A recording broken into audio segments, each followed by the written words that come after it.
In the heart of the West Bank, a chilling incident unfolded, casting a dark shadow over the already volatile region and underscoring the escalating tensions between Israeli settlers and Palestinians. Hamdan Ballal, a Palestinian filmmaker and one of the four directors behind the acclaimed Oscar-winning documentary, No Other Land, became the latest victim of this escalating conflict. His story, a stark reminder of the ongoing struggle for land and self-determination, serves as a powerful testament to the risks faced by those who dare to document the harsh realities of life under occupation. The attack, witnessed by 5 Jewish American activists, unfolded in Susia, a village nestled within the Sefer Yatta area, south of Hebron. These courageous individuals bore witness to a scene of orchestrated violence, an assault that left an indelible mark on their consciences and highlighted the urgent need for international attention to this festering conflict. They described a scene of chaos and fear, as approximately 15 masked and heavily armed Israeli settlers encircled Ballal's home.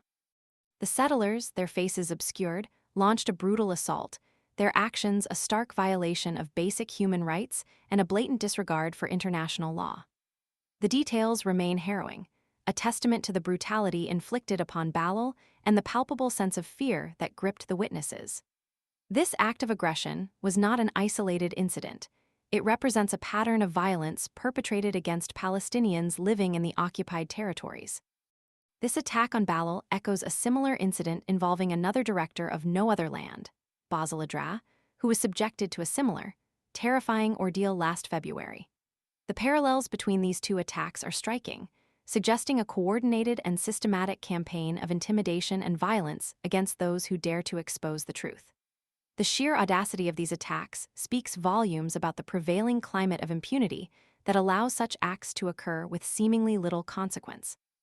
Adra, in a poignant post on X, formerly Twitter, described the ongoing attacks on Sefer Yatta, painting a vivid picture of the unrelenting threat faced by Palestinian communities.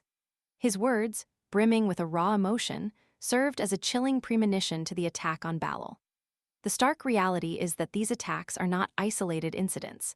They are part of a broader pattern of violence and intimidation aimed at suppressing Palestinian voices and silencing those who challenge the status quo. The arrest of Ballal by the Israeli military following the attack raises serious concerns about the impartiality of the justice system and the lack of protection afforded to Palestinians in the occupied territories. The fact that the military seemingly intervened after the settler attack raises troubling questions about the complicity of Israeli authorities in allowing such violence to occur. This apparent inaction, or even tacit approval, is a grave concern, fostering a cycle of violence and impunity that fuels further conflict.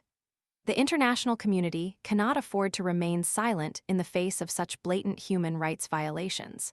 The arrest of Ballal, following a brutal attack by armed settlers, demands immediate investigation and accountability. No Other Land, a documentary that poignantly documented the destruction of Palestinian villages in the West Bank, has itself become a symbol of resistance. The attacks on its directors underscore the inherent risk in speaking truth to power, in daring to expose the injustices inflicted upon a marginalized population. Ballal's arrest, following the witnessed violence, is a sobering reminder of the precarious situation faced by Palestinian filmmakers and activists who strive to shed light on the ongoing conflict. Their courage in documenting the reality on the ground must be met with international support and protection. The silence surrounding these events is deafening, and the international community must demand accountability and an end to the cycle of violence. The world must not turn a blind eye to the atrocities faced by Palestinian filmmakers merely for documenting their reality.